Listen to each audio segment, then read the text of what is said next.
Sa wakas may natagpuan din kaming masarap na biryani dito sa Baguio. Ito nga pala ang Rene House of Curry.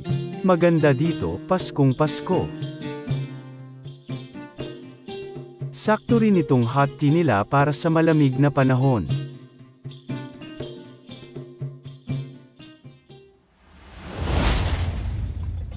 Wow! Ito na yung mga order naman.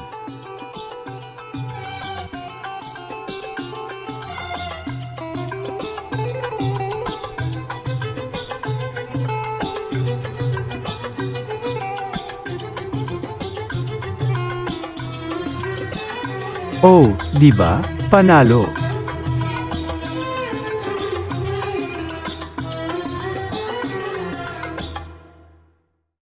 Mekes-mekes na yan.